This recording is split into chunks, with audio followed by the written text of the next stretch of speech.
Est-ce que quelqu'un peut dire gloire avec moi? Nous sommes à un service d'action de grâce. Amen. Gloire à Jésus, gloire à Jésus, gloire à Jésus. Alors, je vais lire le texte, c'est dans Romains 8. Vous savez que depuis un certain temps, l'apôtre a voulu que nous prêchions ou nous enseignons sur Romains 8, le chrétien de Romains 8. Et à travers les prédications précédentes que je vous conseille d'ailleurs, allez écouter, réécouter, afin de pouvoir bien comprendre les choses et que nous puissions être très assis dans notre foi. Amen. Je veux aussi demander à tout un chacun de partager, sur vos pages. N'ayez pas honte de l'évangile. C'est facile de partager les scandales. C'est facile de partager tout ce qui a trait aux choses du monde. Mais s'il vous plaît, quand il s'agit aussi des choses de l'esprit, prenez le temps aussi de partager. Donc sur vos pages, vos amis, vos connaissances, partagez au nom de Jésus. Alléluia. Je ne sais pas si quelqu'un a sa Bible ici, parce que pour qu'on parte vite, j'aurais besoin d'aide pour lire aussi, s'il vous plaît. Je vais lire le texte de base. Romains 8, le verset 9. Aujourd'hui, nous allons parler seulement dans ce verset-là, parce que ce verset est déjà assez, j'ai envie de dire, assez rempli. J'ai envie de dire que ce verset est suffisant pour aujourd'hui. Alléluia. Romains 8, le verset 9 dit, « Pour vous, vous ne vivez pas selon la chair, mais selon l'esprit. Si du moins l'esprit de Dieu habite en vous. Si quelqu'un n'a pas l'esprit de Christ, il ne lui appartient pas. » Amen. Amen. Père, nous voulons te bénir pour ta parole ce matin. Seigneur, il ne s'agit pas de la connaissance, de l'intelligence d'un homme. Seigneur, il s'agit de toi et de ta parole, Papa. Ta parole qui nous fait du bien, ta parole qui nous restaure, ta parole qui nous guérit, ta parole qui nous nourrit. Seigneur, car nous ne vivrons pas seulement de pain, mais de toute parole qui sort de toi, Seigneur. Ce matin, parle-nous, que la vie soit véhiculée, que Père éternel, nous puissions être prêts pour ton retour glorieux. Nous puissions te servir comme il faut. Que quelqu'un soit encouragé ce matin. Seigneur, je prie qu'à travers cette prédication, qu'un malade guérisse, qu'une vie revienne à Christ, qu'un cœur soit soulagé, que l'espoir renaisse quelque part, au nom de Jésus-Christ de Nazareth. Père, je soumets toute pensée à ton obéissance. Je soumets toute intelligence à l'intelligence divine. Père, j'active tous les canaux nécessaires à ce que cette parole-là trouve une place dans la vie de quelqu'un. Au nom de Jésus-Christ de Nazareth. Amen. Amen. D'accord. Donc nous allons, aujourd'hui, j'ai promis à certaines personnes que j'allais faire 45 minutes. Alléluia. Donc quand j'arrive à 45 minutes, faites-moi un signe comme ça, j'arrête. Je vais faire l'effort de tout faire en 45 minutes. Donc accordez-moi votre attention. Augmentez le volume à la maison, on va décoller. Amen, amen, amen, amen, amen, amen. Voilà. Donc nous sommes dans Romains 8, chapitre 8, le verset 9. Alléluia. Avant de commencer, j'aimerais dire ici que nous sommes en train d'ouvrir la Bible quand nous parlons. Quand il s'agit de prédication, nous tirons notre message de la Bible. Et si à la base, la Bible perd sa crédibilité dans votre vie, vous ne pourrez jamais recevoir ce que Dieu a pour vous. La Bible dit au commencement était la parole. Notre constitution, c'est la Bible. Notre vérité, c'est la Bible. Nos instructions, c'est la Bible. La parole de Dieu dit que toute parole est inspirée de Dieu. C'est vrai, elle n'est pas parfaite parce que l'homme a été le canal par lequel Dieu a véhiculé sa pensée. Mais la Bible est le seul livre qui nous permet de connaître Dieu dans une certaine dimension. La Bible est le seul livre qui nous permet de connaître le monde, qui nous permet de nous connaître nous-mêmes. La Bible est le seul livre qui nous donne le plan du salut, qui nous permet de nous réconcilier avec Dieu. Donc si déjà la Bible est considérée comme un livre quelconque, automatiquement la chair a déjà pris le dessus sur toi. Ce matin, je veux que tu reconsidères les versets bibliques, que tu reconsidères ce qu'on appelle la Bible.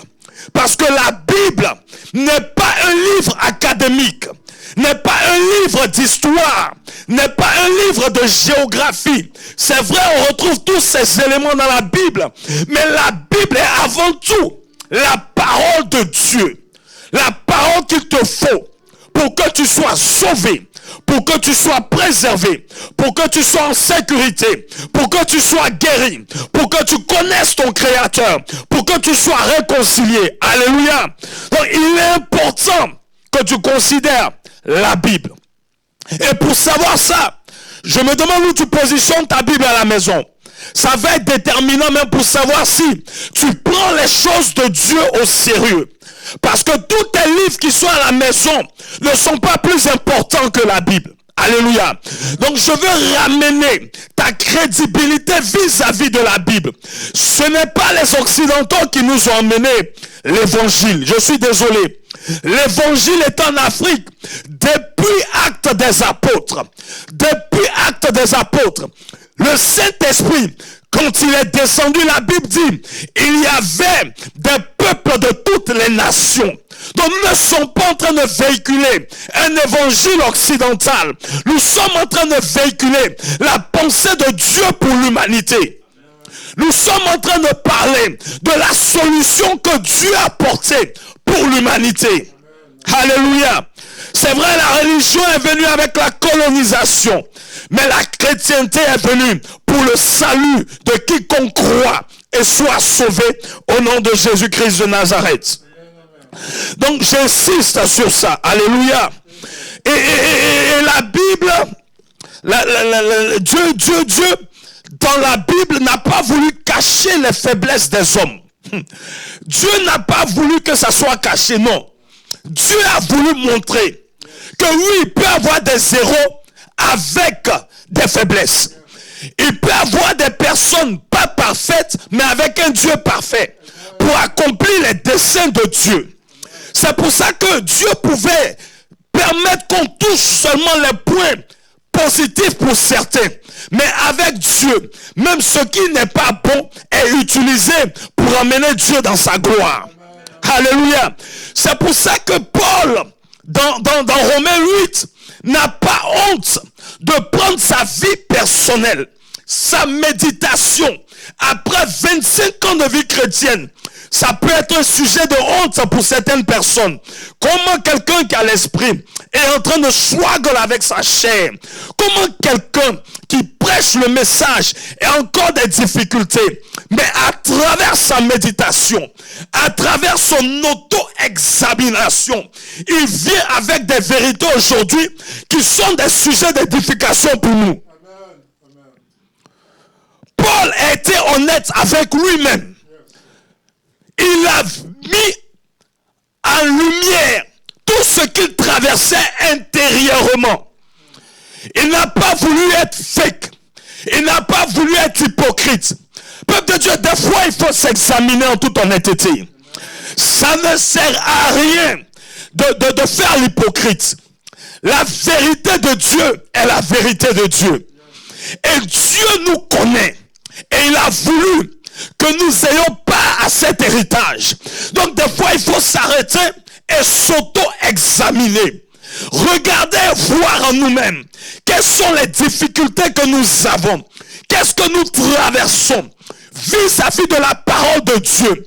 La parole de Dieu est un miroir qui nous permet de regarder, de constater tout ce qui ne va pas en nous afin de pouvoir être agréable à notre Dieu. Alléluia.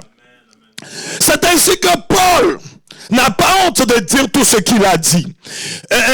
Les difficultés qu'il a eues à pouvoir faire la volonté de Dieu. Alléluia. Donc c'est grâce à Paul qu'on comprend beaucoup de choses. Ah, gloire à Dieu, gloire à Dieu, gloire à Dieu. S'il te plaît, soutiens ma prédication avec la petite mélodie là, s'il te plaît, s'il te plaît. Alléluia. Parce que je sens que quelqu'un sera béni ce matin. Quelqu'un sera béni ce matin. Quelqu'un sera béni ce matin. Quelqu'un sera béni ce matin. Alléluia. C'est à travers la prédication de Paul que nous avons pu constater que Dieu ne pouvait pas faire confiance à la chair. Dieu ne peut pas faire confiance à la chair. Impossible. C'est pour ça que la conclusion de l'apôtre, je parle de l'apôtre Guy Joseph Tano, qui faisait la conclusion de l'apôtre Paul, alléluia. Dans le verset 8, il a dit, Romains 8:8, il dit que or ceux qui vivent selon la chair ne sauraient plaire à Dieu. Alléluia. Et là, ça m'a emmené à faire une petite recherche. J'ai constaté que la chair a sa force par le pouvoir du péché. Et c'est pour ça que Paul a pris le temps, dans Romains 5:12, qu'on va lire rapidement, pour avoir une idée un peu de l'introduction du péché dans le monde. Alléluia. Je crois que la Bible dit que c'est par un homme. C'est pourquoi, comme par un homme, le péché est entré dans le monde. Le péché est entré dans le monde. Et par le péché, la mort. Yes. Et qu'ainsi la mort s'est étendue sur tous les hommes, parce que tous sont péchés. Alléluia. Et ici, je veux mettre l'accent sur quelque chose. Le péché n'est pas entré par le diable. Non. Le diable n'est pas assez puissant pour faire entrer le péché dans le monde. Le monde appartient à l'homme. L'homme est celui-là que Dieu a placé pour faire entrer quoi que ce soit dans ce monde. Donc même le diable ne peut pas emmener un corps étranger dans ce monde sans passer par un être humain. Aucun esprit ne peut manifester quoi que ce soit sur cette terre sans passer par un être humain. Donc le péché est entré dans ce monde par un homme. C'est un homme qui a été le véhicule. C'est un homme qui a permis qu'un nouveau système entre dans ce monde. C'est un homme qui a permis qu'une autre mentalité, une autre façon de penser soit introduite dans le monde. Donc à travers le péché d'Adam, c'est comme ça que le péché est entré dans le monde. Mais nous savons tous qu'Adam a été influencé. Et c'est ce que nous allons décortiquer un tout petit peu. Quand nous allons dans Genèse 2:23, quand nous allons dans Genèse 2:23, nous connaissons l'histoire d'Adam. Dieu a créé Adam. Quand Adam était là, il n'y avait pas de problème. Adam était seul dans le jardin.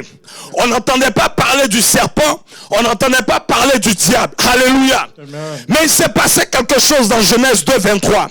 La Bible dit quoi? Genèse 2:23. 2:23. Yes. L'homme dit. Voici cette fois-ci. Celle qui est os de mes os. Celle qui est os de mes os. Et chair de ma chair. Et chair de ma chair. On l'appellera femme. Alléluia. Donc, voici celle qui est os de mes os et chair de ma chair. Alléluia. C'est pour ça que le diable ne pouvait pas passer par Adam dans les détails de ce qui s'est passé dans le jardin d'Éden. Parce que Adam, c'est vrai, il avait la chair, mais il était plus spirituel. Mais quand il a vu Ève, il a dit, c'est elle, l'os de mes os, la chair de ma chair. Automatiquement, le diable a compris qu'il pouvait passer par la chair pour au monde. Donc, c'est la chair de sa chair qui a été la plateforme pour que le péché soit introduit dans le monde. Le péché ne peut pas entrer dans ce monde tant que la chair ne fait pas accès. Ève a été ici, la chair de sa chair.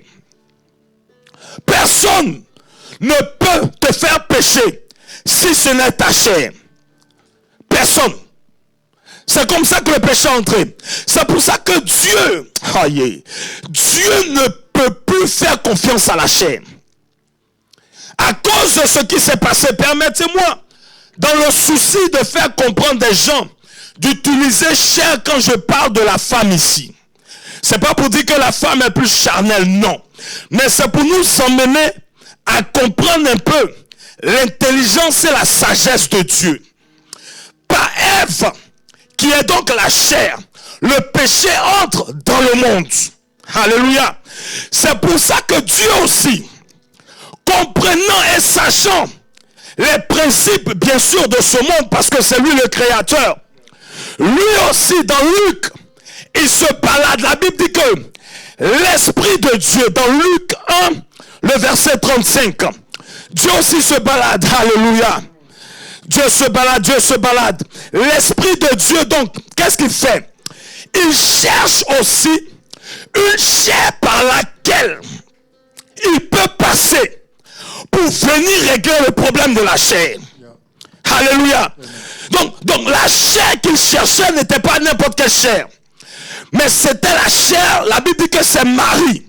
Mais il faut savoir que Marie était la descendante d'un souverain sacrificateur. Elle était dans la lignée de ceux qui servaient Dieu. Donc l'espoir pour que les choses soient restaurées se trouvait dans le service qui n'était pas parfait.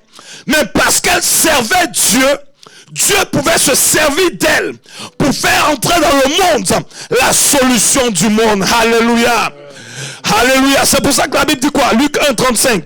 L'ange répondit. Yes. Le Saint-Esprit viendra sur toi. Oui. Et la puissance du Très-Haut te couvrira de son ombre. Le Saint-Esprit viendra sur toi. Et la puissance du Très-Haut te couvrira de son ombre. Donc ici, l'Esprit est obligé de couvrir la chair. L'Esprit est obligé de couvrir la chair pour permettre à celui qui va sortir ou à ce qui va sortir de pouvoir être une solution. Alléluia. Amen. Tant que l'Esprit ne prend pas le dessus sur la chair, tout ce que tu vas produire va aller directement à la mort. Tout ce que tu vas produire ne sera jamais à la gloire de Dieu. Alléluia.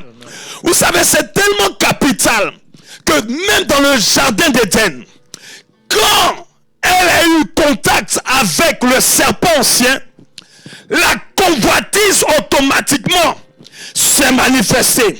C'est-à-dire la chair a convoité l'interdit de Dieu.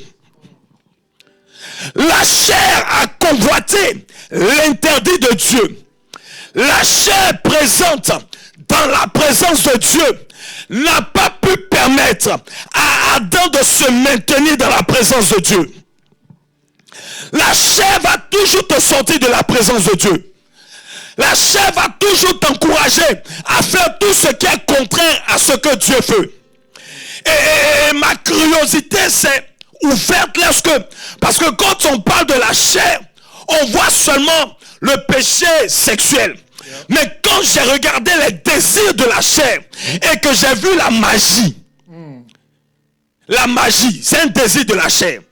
C'est-à-dire que ta chair veut que tu fasses la magie. Ta chair veut que tu sois dans l'occultisme. Ta chair veut que tu sois idolâtre. Ta chair veut te rebeller contre Dieu. On ne parle pas encore d'un démon. On ne parle pas d'un esprit quelconque.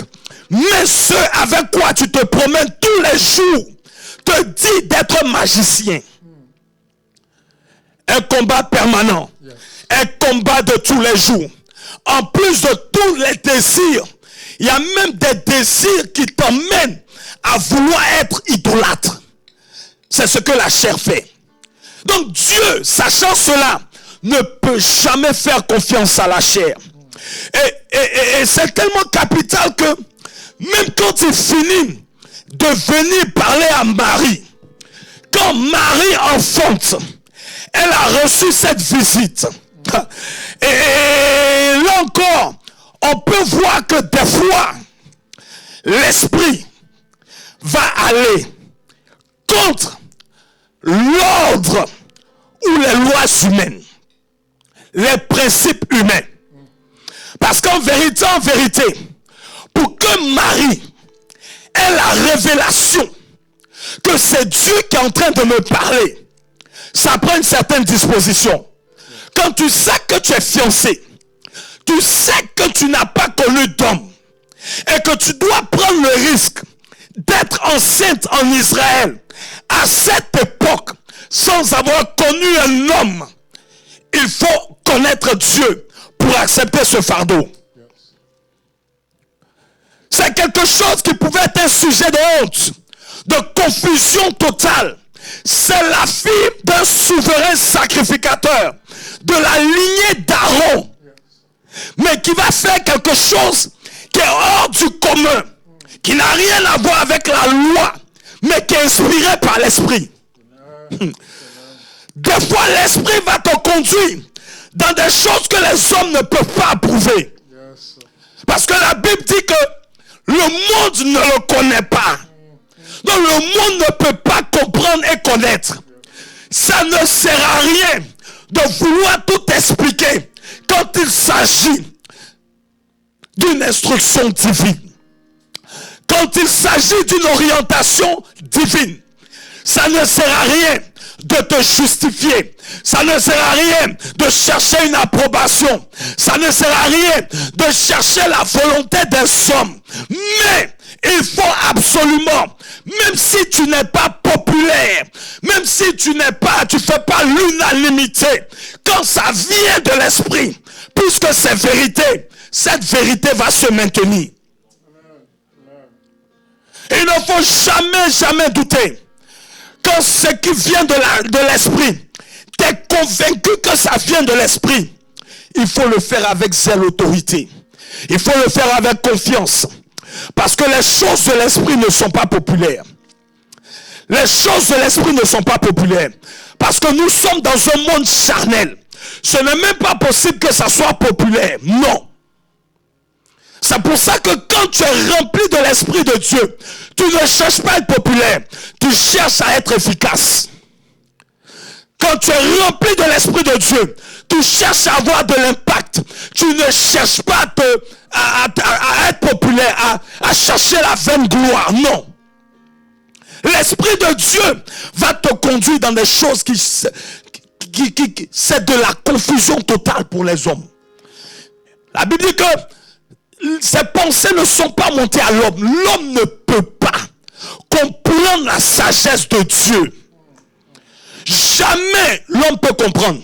C'est par la foi qu'on peut croire qu'une vierge qui n'a jamais connu un homme puisse enfanter et que cet enfant-là soit le sauveur de l'humanité.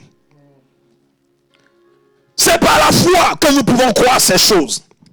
Mais là encore, malgré le service, malgré le miracle opéré dans la vie de Marie, sa chair aussi va la fatiguer.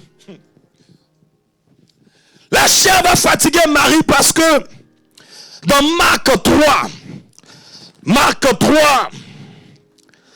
nous sommes en train de voir la conclusion de la chair. Marc 3, le verset 31, je crois. Marc 3, le verset 31.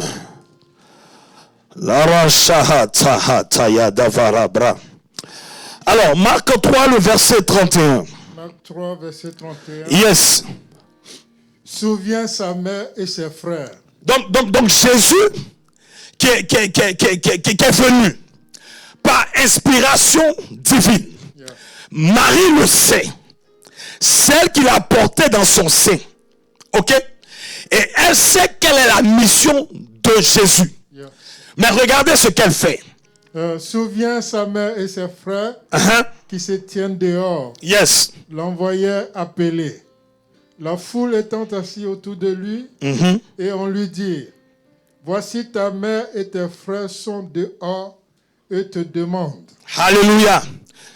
Est-ce que c'est pas normal? C'est normal, c'est sa mère.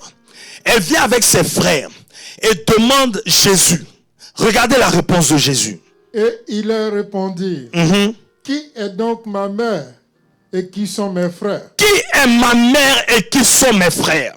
Puis jetant le regard sur ceux qui étaient jetant les regards sur ceux qui étaient assis. Lui, oui. Voici, dit-il, ma mère et mes frères.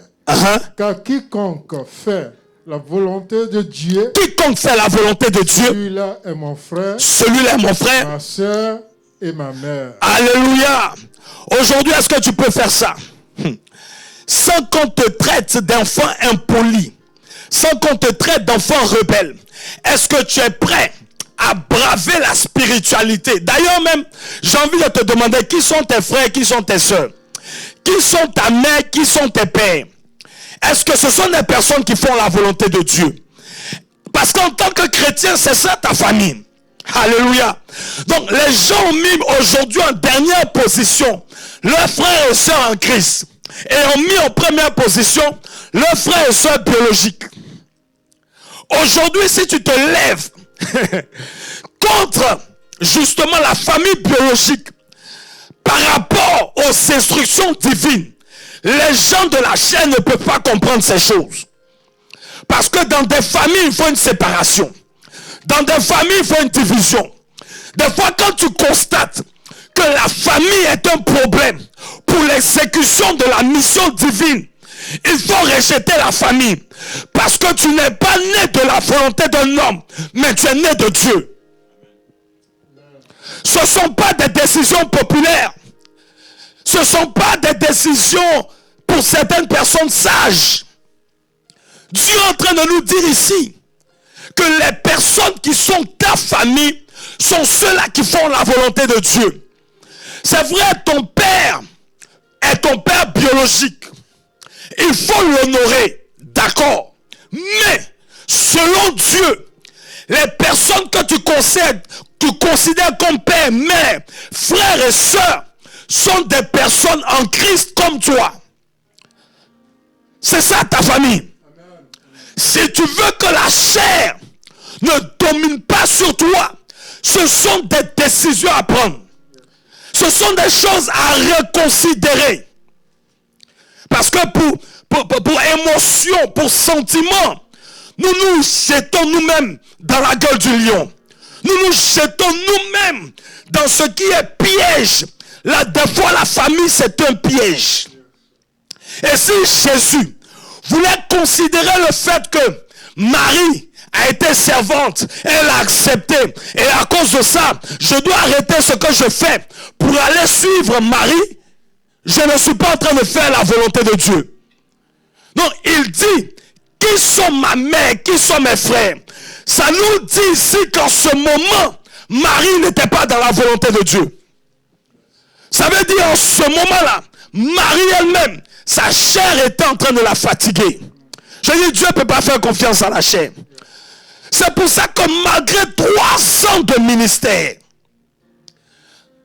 les disciples, après avoir expérimenté tous les plus grands miracles, la Bible dit il n'y a pas assez de livres pour contenir tous les miracles que Jésus a fait dans Jean 20, verset 30-31. Il n'y a pas assez de livres. Mais malgré ça, Jésus ne peut pas laisser ses disciples comme ça. Ce n'est pas possible. Malgré ce qu'ils ont expérimenté, malgré ce qu'ils ont vu, il leur dit dans Jean 14, le verset 17, je vous ai promis que je serai pas long aujourd'hui. Ce verset est déjà assez, avec tous les éléments qu'il faut pour nous positionner, nous poser de grandes questions et activer ce qui est plus important en nous. Alléluia. Qu'est-ce que la Bible dit dans Jean 14, le verset 17? Alléluia. Amen. Jean 14, verset 17. Yes. L'esprit de vérité. L'esprit de vérité. Que le monde ne peut recevoir. Le monde ne peut recevoir. Parce qu'il ne le voit point. Le monde ne le voit pas. Et ne le connaît point. Le monde ne le connaît pas. Mais vous, mes vous disciples, le connaissez. vous le connaissez. Car il demeure avec vous. Attention, là on a dit l'esprit de vérité. Ok? Yeah. Donc Jésus est en train de dire ici qu'il est l'esprit de vérité. Yes. Il est l'esprit de vérité, mais en ce moment il en chair devant eux. Donc il leur dit que l'esprit de vérité arrive. Vas-y. Yes. L'esprit de vérité que le monde ne peut recevoir. Le monde ne peut pas recevoir l'esprit de vérité. Parce qu'il ne le voit point. Papa, attends ici. Le monde ne peut pas recevoir l'esprit de vérité. Ça veut dire que tu ne peux pas convaincre le monde. Il ne peut pas le recevoir. Alléluia. Amen. Alléluia. Amen. Donc, l'esprit de... Oui, continue. Parce qu'il ne le voit point. Il ne le voit point. Il ne le connaît point. Il ne le connaît point. Mais vous, vous le connaissez. Vous le connaissez. Car il demeure avec vous. Il demeure avec vous. Et il sera en vous. Et il sera en vous. Il sera en vous. C'est Jésus qui est en train de parler. L'esprit de vérité sera en vous. C'est-à-dire l'esprit qui va vous emmener à la vérité. Qui va vous faire connaître les desseins de Dieu. Qui va vous conduire dans ce qui est parfait pour Dieu. Il sera en vous. Papa, est-ce que tu peux continuer encore? Verset 18. Oui. Je ne vous laisserai point orphelin. Ah, il n'a pas dit Dieu ne vous laissera pas orphelin. Il dit moi Jésus, je ne vous laisserai pas orphelin. Ça dit là ici, il est en train de dire je suis votre père. Je ne vous laisserai pas orphelin. Mais dans ma dimension de père, je viendrai à vous. Je viendrai à vous. Hein? Et encore un peu de temps. Et encore un peu de temps. Et le monde ne me verra plus. Le monde ne me verra plus. Mais vous. Vous me verrez. Vous me verrez. Car je vis. Et vous vivrez aussi. Alléluia. Donc Jésus est en train de dire ici que oui, ma présence physique, ma présence charnelle n'est pas suffisante pour vous. Donc lui-même, malgré sa chair sans péché, il sait que ce n'est pas, c'est limité. Ce n'est pas assez pour que ses disciples qu'il a formés puissent être efficaces sur le terrain de la spiritualité. Donc il est obligé, lui Jésus, de revenir en esprit dans ses disciples pour qu'ils puissent être efficaces. Alléluia. Amen. Très important ici. Donc c'est ainsi que, après avoir dit cela, alléluia, ils sont obligés, quelle que soit la connaissance, d'aller se réunir dans la chambre haute pour attendre le Saint-Esprit. Alléluia. Peuple de Dieu, c'est là que j'ai réalisé que tu peux servir Dieu à une certaine dimension sans avoir l'Esprit de Dieu. Sans être rempli de l'Esprit de Dieu. Sans être baptisé du Saint-Esprit. Parce que la Bible dit dans le verset 9 de Romains 8, celui qui n'a pas l'Esprit de Christ n'appartient pas à Christ. Pour vous, vous ne vivez point selon la chair, yes, mais selon l'Esprit. Si du moins l'Esprit de Dieu habite en vous. Okay. Si quelqu'un n'a pas l'Esprit de Christ, il ne lui appartient pas. D'accord. Donc, pour appartenir à Christ, il faut avoir l'Esprit de Christ, c'est clair. Marie, qui a eu l'instruction d'un ange, Marie, qui était le canal par lequel Jésus est venu, dans Actes chapitre 1, le verset 14, Marie était obligée d'attendre le Saint-Esprit. Ça veut dire qu'elle n'appartenait pas encore à Christ.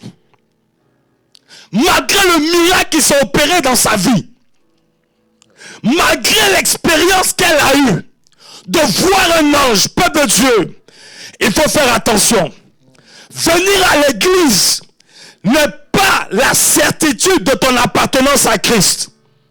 Fréquenter les hommes de Dieu n'est pas la garantie de ton appartenance à Christ. Connaître tous les pasteurs du monde avoir le numéro de téléphone de plus grand prophète du monde. Ce n'est pas ça ton appartenance à Christ. Ton appartenance à Christ, c'est par l'esprit de Christ qui vit en toi. Si l'esprit de Christ n'est pas en toi, tu n'appartiens pas à Christ. Donc Acte 1,14 dit quoi, papa? Tous d'un commun accord. Donc tous d'un commun accord. Persévéraient dans la prière. Ils persévéraient dans la prière. Avec les femmes. Oui, avec les femmes. Et Marie, mère de Jésus. Le verset 13. Et avec les frères de Jésus. Verset 13. Non. En fait, ce que je veux dire, c'est que le verset 13, on cite les noms de tous les disciples. Donc, ne faites pas de confusion. Le verset 13, on cite le nom de tous les disciples. Quand on finit de citer les noms des disciples, maintenant le verset 14, on vient mettre la précision pour dire Marie et les frères de Jésus. Ça veut dire qu'on n'est plus en train de parler des disciples. Ça veut dire qu'après la mort et la résurrection de Christ, ils ont maintenant cru en Jésus-Christ de Nazareth. Amen. Ils ont su maintenant que c'était Dieu manifesté en chair. Marie a compris que c'est vrai, le miracle est passé par elle, mais elle n'avait pas encore cru en Jésus-Christ de Nazareth. Donc maintenant qu'elle a cru, elle vient aussi avec les frères de Jésus, avec les disciples de Jésus, pour attendre maintenant l'approbation de Dieu. J'ai bien dit l'approbation de Dieu. Peut-être le Saint-Esprit est le cachet, est le tampon qui confirme que tu appartiens à Dieu. Amen. C'est la marque, c'est le déposit. C'est la marque, c'est la garantie de ton appartenance à Christ. Quand dans une usine, on met la marque de l'usine, ça veut dire que le produit est fini, il est prêt à être exposé. Alléluia. Ça veut dire que maintenant le produit peut représenter la compagnie. Ça veut dire que maintenant le produit peut représenter la société. Parce qu'on a vu que le produit était bon, on a vérifié tout ce qu'il y avait à vérifier, on a mis tous les cachets, on met le tampon final et maintenant on peut l'exposer. Ainsi donc, Dieu par son esprit met le cachet sur nous. En anglais j'aime parce qu'on dit seal. Quand on dit seal, ça veut dire que tu es confirmé. Éphésiens 1,13. Yes, c'est là où je suis. En lui. En lui. Vous aussi, après avoir entendu. Vous aussi, après avoir entendu. La parole de la vérité. La parole de la vérité. L'évangile de votre salut. L'évangile de votre salut. En lui, vous avez cru. En lui, vous avez cru.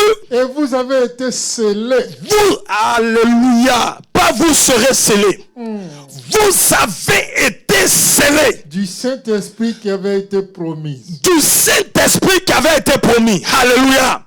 En lui, vous avez été scellés. Mais quand? Lorsque vous avez entendu l'évangile. Lorsque vous avez entendu que Christ est sauveur, que Christ est Dieu manifesté en chair, que Christ est le Fils de Dieu, en croyant en lui, l'approbation de Dieu. Puisque quand l'homme parle, on ne peut pas faire confiance à l'homme à 100%. Parce qu'il est chair. Donc Dieu regarde le cœur. Dieu regarde ton honnêteté, ta sincérité, ta vie.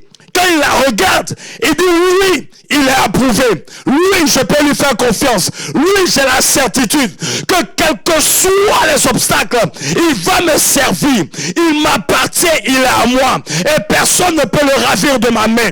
Donc Dieu met son tampon sur toi. Il met son approbation sur toi. Alléluia. Que le monde veut ou ne veut pas. Si Dieu met son tampon sur toi, tu as besoin de l'approbation de qui?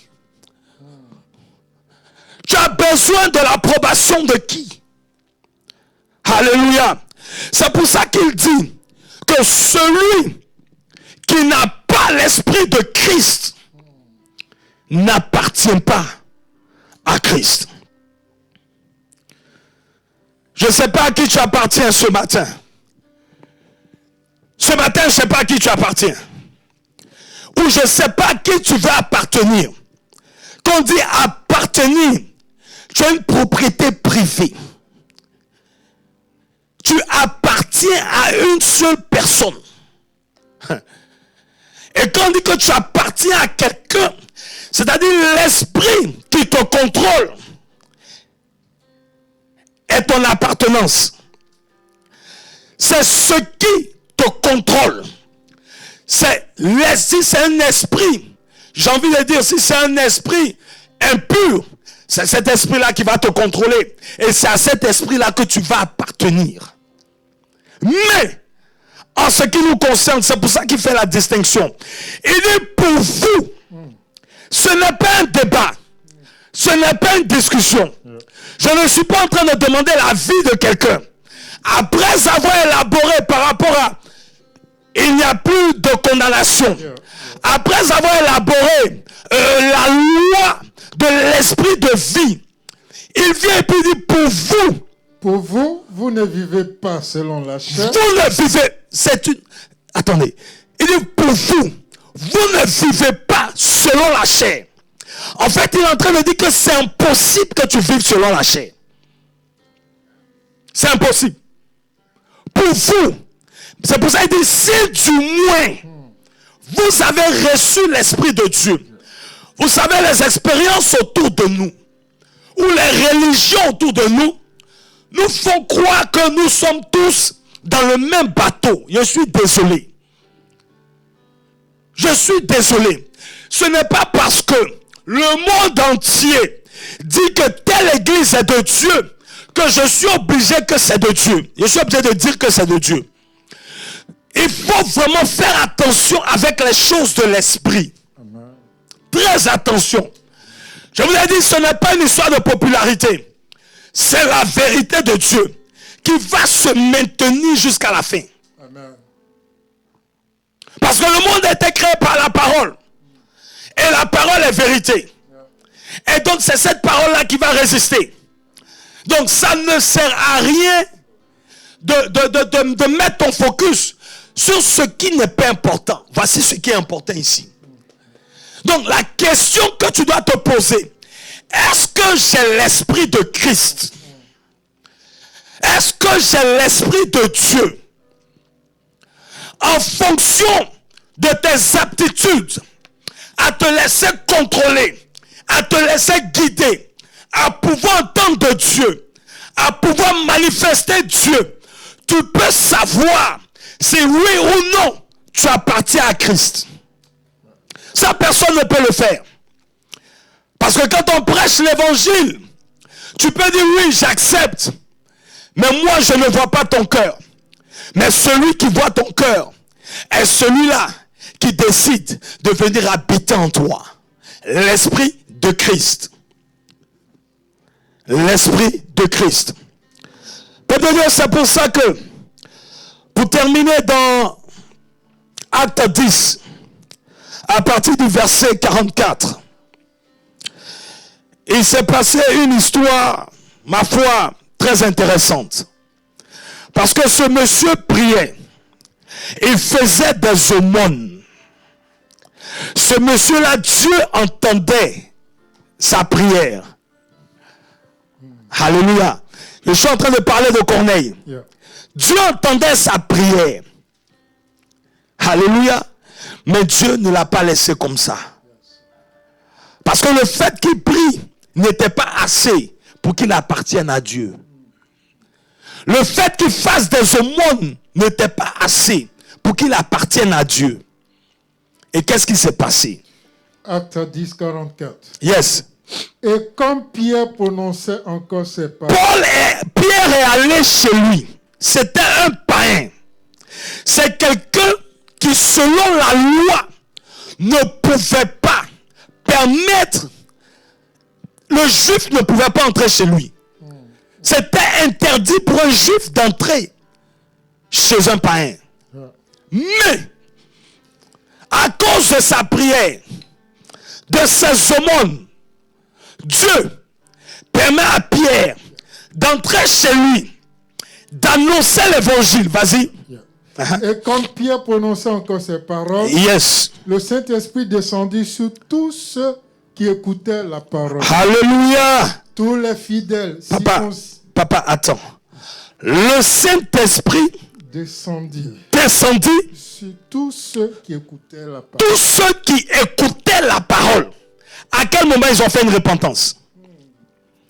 À quel moment ils ont dit quoi que ce soit?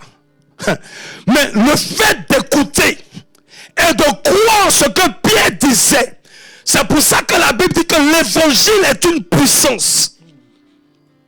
À cause de ce que Christ a fait, quand Pierre vient prononcer ces paroles, le fait de croire, Dieu les a trouvés dignes et justes de pouvoir mettre son cachet sur eux. C'était des païens, c'était pas des juifs. Pour dire qu'il y a une historique avec le Dieu d'Abraham, d'Isaac et de Jacob, non. Mais quand Pierre est venu parler de Christ, de ce qu'il a fait à la croix pour le salut de l'humanité, la Bible dit, en écoutant, qu'est-ce qui s'est passé, papa? Le Saint-Esprit descendit sur tous ceux qui écoutaient la parole, tous les fidèles circoncis qui étaient venus. C'est-à-dire les Juifs qui étaient là. Pierre fut étonné de ce que le don du Saint-Esprit était aussi répandu sur les païens. Alléluia. Car il les entendait parler en langue et glorifier Dieu. Peuple de Dieu, ma prière pour toi, c'est que les personnes qui pensent t'avoir défoncé religieusement, eux-mêmes ils soient étonnés de la puissance du Saint-Esprit dans ta vie. C'est-à-dire que les Juifs même qui ont une histoire avec Dieu soient étonnés du don du Saint-Esprit dans la vie des païens. Alléluia. Les personnes qui devaient reconnaître Christ, c'était les pharisiens et les sadducéens. Mais la religion les a rendus tellement charnels qu'ils ne pouvaient pas reconnaître le Messie. Ils ne pouvaient pas reconnaître celui qu'ils ont étudié dans la Torah. C'était impossible parce que la religion les a rendus charnels. Mais à nous, à qui Dieu a fait grâce, nous ne devons pas compter sur la chair, sur le système, sur tout ce qui nous entoure, par rapport à ce que nous pouvons voir, toucher, entendre, pour déterminer ou bien avoir la base de notre foi. Notre foi vient de ce que Christ a fait. Et c'est pour ça que nous avons l'esprit de vie, l'esprit de vérité, l'esprit de Dieu, qui est aussi appelé l'esprit de Christ. Est-ce que tu as l'esprit de Christ ce matin? Est-ce que tu as l'esprit de Christ? Est-ce que tu as l'esprit de Christ? Tu veux appartenir à qui en fait? Alléluia. À qui est-ce que tu veux appartenir ce matin? Le message que j'ai pour toi, c'est que Christ a payé le prix à la croix pour toi. Je t'ai montré l'origine du péché. Il a vaincu le péché dans la chair, pour ne plus que la chair t'empêche d'aller vers lui. Ce que Christ a fait, il a brisé les barrières, pour ne plus que par toi-même, tu cherches la justice, tu cherches la sanctification. Mais il t'a donné son esprit. En croyant en Christ, par vocation, tu es sanctification. En croyant en Christ, tu es justifié. Et c'est ce qui va te permettre d'être agréable à Dieu dans ta marche chrétienne. Fils de Dieu, enfant de Dieu, ou toute personne qui n'a pas encore reçu Christ, ou qui a envie de se repositionner dans son appartenance, je t'invite ce matin à ouvrir ton cœur, à te réexaminer comme Paul l'a fait, afin de réaliser que c'est vrai, par moi-même je ne peux pas. Ça veut dire que Paul lui-même, il a essayé par lui-même, mais il a réalisé que la paix qu'il pouvait avoir, c'est en comptant sur l'esprit de Christ. La vie qu'il devait avoir, c'est en comptant sur l'esprit de Christ. L'apostolat, la victoire dans sa foi, c'est avec l'esprit de Christ. Ma prière, c'est que l'esprit de Christ baptise quelqu'un ce matin. Ma prière, c'est que l'esprit de Christ visite quelqu'un ce matin. Ma prière, c'est que l'esprit de Christ s'installe dans la vie de quelqu'un. Au nom de Jésus-Christ de Nazareth. Si dans ta maison, il y a un esprit quelconque, ce matin, au nom de Jésus, je proclame l'Esprit de Christ. Si dans ta famille, il y a un esprit quelconque qui contrôle et qui dirige les choses, au nom de Jésus-Christ de Nazareth, par l'Esprit de Christ, j'ébranle et je déracine tout autel au nom de Jésus-Christ de Nazareth. Je déclare et je prie que l'Esprit de Christ te ranime, te ressuscite, te fasse vivre, te donne la victoire, soit avec toi au nom de Jésus-Christ de Nazareth. Tu n'es pas n'importe qui. Tu es scellé. Tu es scellé pour la gloire éternelle. Au nom de Jésus-Christ de Nazareth. Que Dieu vous bénisse. Bon dimanche. Amen. Bon dimanche. Et comme aujourd'hui c'est la fête de Rameau, l'entrée de Jésus à Jérusalem. Alléluia. Je déclare que Jésus fait son entrée dans ta vie. Son entrée solennelle. Et que l'Esprit de Dieu confirme cette entrée par son cachet. Au nom de Jésus-Christ de Nazareth. Amen, amen, amen, amen, amen, amen.